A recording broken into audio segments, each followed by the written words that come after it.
عمران خان نے محض سیاسی مقاصد کے لیے تحریک عدم اعتماد کو سبوتاژ کرنے کی کوشش کی۔ ادارے غیر جانبدار ہیں، عمران خان کو اب چھپنے کی جگہ نہیں ملے گی۔ مسلم لیگ نون کے مرکزی رہنما احسن اقبال نے کہا ہے کہ عمران نیازی کا ایجنڈا پاکستان میں اداروں کو بدنام کرنا اور انتشار پھیلانا ہے۔ عمران خان کے پشاور جلسے سے خطاب پر رد عمل دیتے ہوئے احسن اقبال نے کہا کہ فکر نہ کرو، پاکستان کا ایٹمی پروگرام محفوظ ترین ہاتھوں میں ہے۔ جنہوں نے پروگرام شروع کیا اور پایہ تکمیل تک پہنچایا، تم تو اسے بھی بیچ دو گے۔ احسن اقبال نے مزید کہا کہ کیا فورن فنڈنگ کرنے والے کے اشارے پر ملک میں افراتفری پیدا کی جا رہی ہے؟ نئے اسپیکر کا انتخاب اور وفاقی کابینہ کی تشکیل کا معاملہ، حکومتی اتحادیوں کی مشاورت جاری۔ آج اہم فیصلوں کا اعلان متوقع ہے۔ شاہد خاقان، مفتاح اسماعیل، مریم اورنگزیب، سعد رفیق کا کابینہ میں شامل ہونے کا امکان ہے۔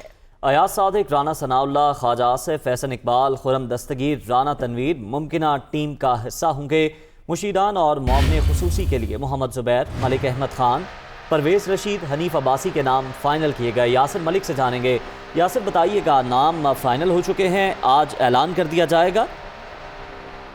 جی بالکل، نئے اسپیکر کے انتخاب اور وفاقی کابینہ کی تشکیل کا یہ معاملہ ہے۔ حکومتی اتحادیوں کی مشاورت بھی اس وقت جاری ہے، لیکن آج جو ہے وہ وزیر اعظم شہباز شریف کی جانب سے اہم فیصلوں کا اعلان جو ہے وہ کیا جا سکتا ہے۔ نون لیگ سے کابینہ میں کون کون شامل ہوگا، کچھ نام جو ہے وہ ذرائع کی جانب سے سامنے آئے ہیں، جس کی منظوری کے لیے شہباز شریف نے جو نام ہے وہ منظوری کے لیے نواز شریف کو بھجوا دیے ہیں۔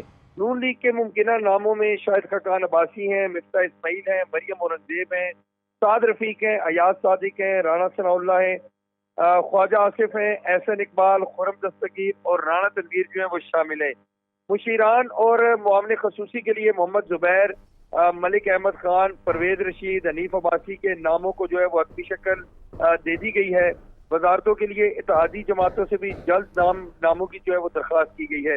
اتحادی جماعتوں کے قائدین کے درمیان مزید جو ملاقاتیں ہیں وہ آج متوقع ہیں، تاکہ فوری طور پر کابینہ کی تشکیل جو ہے اس کو عمل میں لایا جا سکے۔ اسپیکر قومی اسمبلی کے لیے پیپلز پارٹی کی جانب سے جو راجہ پرویز اشرف ہیں، ان کے اوپر اتفاق کرنے کی، ان کے نام کے اوپر اتفاق کرنے کی کوشش جو ہے وہ اس وقت جاری ہے۔ آصف علی زرداری جو کہ سابق صدر ہیں، ان کی جانب سے راجہ پرویز اشرف کا نام اسپیکر قومی اسمبلی کے لیے تجویز کیا گیا ہے، جبکہ بلاول بھٹو زرداری جو ہے وہ یہ چاہتے ہیں کہ نوید قمر کو جو ہے وہ اسپیکر قومی اسمبلی بنایا جائے۔ تو نون لیگ کے جو ممکنہ ناموں میں جو دیگر لوگ ہیں ان میں جو ہے اپنا شاہد خاقان عباسی ہیں، ان کا بھی نام زیر غور ہے وزارتوں کے لیے۔ خواجہ سعد رفیق بھی ہیں۔ ٹھیک ہے، آج اس حوالے سے کوئی اہم اعلان متوقع ہے؟ یاسر ملک، آپ کا شکریہ۔ سپریم کورٹ میں federal government employees housing foundation میں پلاٹ الاٹمنٹ کا کیس۔ ملک کا نام اسلامی جمہوریہ، مگر یہاں اسلام کے مطابق کچھ نہیں ہو رہا۔ جسٹس قاضی فائز عیسیٰ کی جانب سے یہ ریمارک سامنے آئے، ہم راتوں رات انقلاب لاتے ہیں۔ وزیر اعظم اپنی ثوابدید پر 2 پلاٹ الاٹ کر دیتا ہے۔ وزیر اعظم کون ہوتے ہیں ایسے پلاٹ دینے والے؟ جسٹس قاضی فائز عیسیٰ کی جانب سے ایسا کہا گیا۔ صرف بڑے لوگوں کو پلاٹ ملتے ہیں، غریب کو کوئی پلاٹ نہیں دیتا۔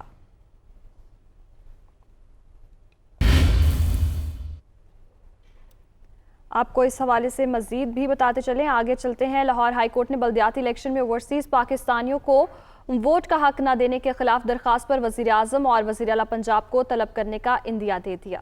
لاہور ہائی کورٹ کے جسٹس شجاعت علی نے ریمارکس دیے کہ اتنا اہم نوعیت کا معاملہ ہے، کوئی سنجیدہ نہیں ہے۔ اوورسیز پاکستانی سالانہ $1 ملین بھیجتے ہیں، ان کو نظر انداز نہیں کیا جا سکتا۔ اگر آئندہ حکم عدولی ہوئی تو وزیر اعظم پاکستان اور وزیر اعلیٰ پنجاب کو طلب کروں گا۔ عدالت نے آئندہ سماعت پر ایڈیشنل اٹارنی جنرل اور ایڈوکیٹ جنرل پنجاب کو ذاتی حیثیت میں طلب کر لیا۔ گزشتہ دنوں حکومتی سیاسی بحران کے باعث بجلی کا پیداواری ایندھن نہ خریدنے کے باعث لوڈ شیڈنگ کا دورانیہ 4 سے 5 گھنٹے تک پہنچ چکا ہے۔ لوڈ شیڈنگ کے باعث فیصل آباد کے ٹیلر ماسٹر انتہائی پریشان ہیں، جنہوں نے سلائی کے لیے کپڑوں کی بکنگ بند کر دی ہے۔ نعیم کیسر تفصیل کے ساتھ۔ صنعتی شہر فیصل آباد میں لوڈ شیڈنگ کا بحران شدت اختیار کر گیا۔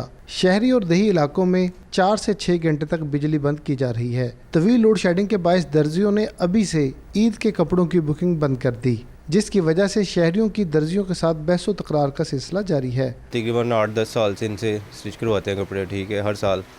تو اس دفعہ یہ ہے 8 سوٹ ہے میرے پاس، میں تو بھائی کی منتیں کر رہا ہوں کوئی ایک ہی لے لیں کم از کم، تو وہ کہہ رہے ہیں نہیں بکنگ بند ہے۔ درزیوں کا کہنا ہے صورتحال میں بہتری نہ آئی تو بک کیے کپڑوں کی سلائی بھی ناممکن ہو جائے گی۔ ڈیلی بیس کے ایک دو کسٹمر سے جھگڑا ہو رہا ہے، وہ 4-5 سال سے کام کروا رہے ہیں، تو اب اس وقت جو تقریباً 4 سے 5 گھنٹے مسلسل لائٹ بند ہو رہی ہے ڈیلی، اس کی وجہ سے ہمارے کام کی بہت زیادہ پریشانی بنی ہوئی ہے۔ فیسکو ترجمان کے مطابق موسم میں شدت کے باعث بجلی کی ڈیمانڈ میں اضافہ ہوا۔ جیسے ہی یہ موسم گرم ہوا ہے، بجلی کی ڈیمانڈ بڑھی ہے، تو کچھ جنریشن کا وقتی طور پہ شارٹ فال ہے، کچھ جو پلانٹ ہیں جنریشن کے وہ نکل گئے، تو اس کی وجہ سے کچھ جنریشن کا شارٹ فال آیا ہے، تو وہ سحر افطار کے وقت کوشش یہ ہوتی ہے کہ نہ ہو۔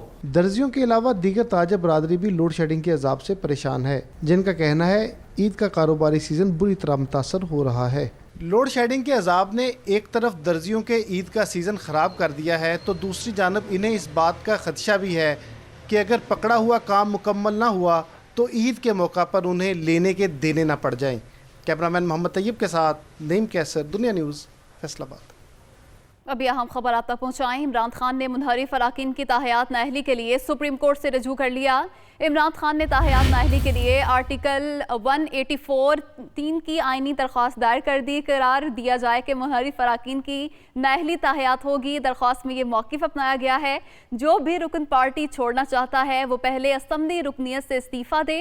درخواست میں یہ بھی کہا گیا ہے سپریم کورٹ اپنے فیصلوں میں انحراف کو ناسور قرار دے چکی ہے۔ منحرف اراکین کو ڈالا گیا ووٹ متنازع تصور کیا جائے، درخواست میں یہ استدعا کی گئی ہے۔ اہم خبر آپ تک پہنچا رہے ہیں، سپریم کورٹ سے رجوع کیا گیا ہے اور آپ کو آگاہ کر رہے ہیں کہ سپریم کورٹ میں یہ درخواست دائر کی گئی ہے اور منحرف اراکین کی تاحیات نااہلی کے حوالے سے درخواست ہے جو سپریم کورٹ میں دائر کی گئی ہے اور عمران خان نے منحرف اراکین کی تاحیات نااہلی کے لیے سپریم کورٹ سے رجوع کر لیا ہے۔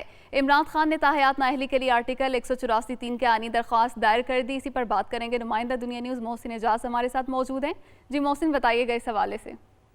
دیکھیے، منحرف اراکین کی تاحیات نااہلی کے لیے عمران خان کی طرف سے سپریم کورٹ سے رجوع کر لیا گیا ہے اور اس سلسلے میں ان کی جانب سے تاحیات نااہلی کے لیے آرٹیکل 184(3) کے تحت آئینی درخواست سپریم کورٹ آف پاکستان میں دائر کی گئی ہے۔ اس درخواست میں الیکشن کمیشن، اسپیکر قومی اسمبلی، سیکرٹری قانون اور سیکرٹری کابینہ کو فریق بنایا گیا ہے اور یہ استدعا کی گئی ہے کہ یہ قرار دیا جائے کہ منحرف اراکین کی جو نااہلی ہے اس کی مدت تا حیات ہوگی۔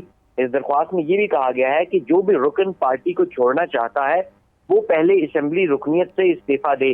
پارٹی سے منحرف ہونے والے اراکین صادق اور امین نہیں رہتے۔ اس کے ساتھ یہ بھی کہا گیا ہے کہ سپریم کورٹ اپنے فیصلوں میں انحراف کو ناسور قرار دے چکی ہے اور منحرف ارکان کا ڈالا گیا ووٹ بھی گنتی میں شمار نہیں ہونا چاہیے اور ایسا ووٹ متنازع تصور کیا جائے۔